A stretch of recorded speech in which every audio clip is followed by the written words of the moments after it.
Now, the RNLI in Whitby recorded its busiest bank holiday weekend ever, being called out 6 times. The weekend saw them responding to emergency calls for stranded craft, a missing person and a sinking fishing boat. Well, the charity says the incidents highlight how dangerous the water can be for tourists and visitors to coastal towns in our region.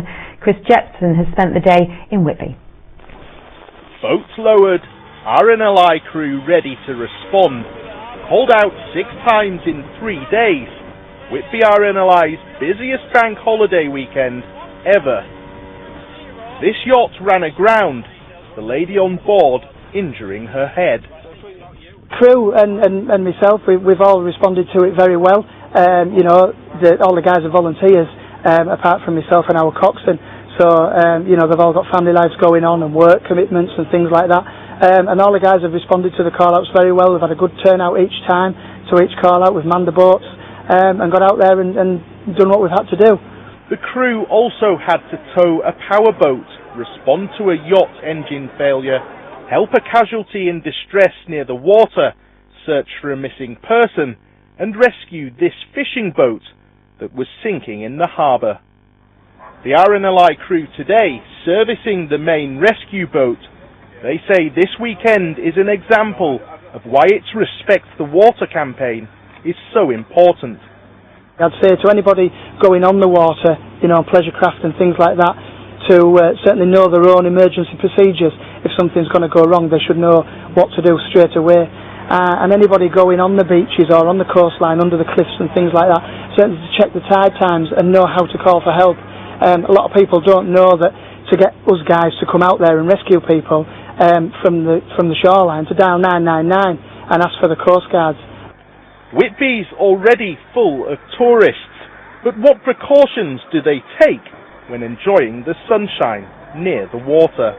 If it's a red flag, don't go anywhere near the water. The lifeguards will keep you away. And if it's a yellow and red flag, it means the lifeguards are there. Wind direction, if you're an inflatable. Carry in safety gear, paddles, flares, and if it's a boat's a bit bigger, a life jacket or a buoyancy aid, essential obviously. The RNLI team wants everyone to enjoy Whitby Harbour, but to also be aware of the dangers of the sea. Chris Jepson, ITV News, Whitby. So Chris, what has the RNLI said about safety this summer?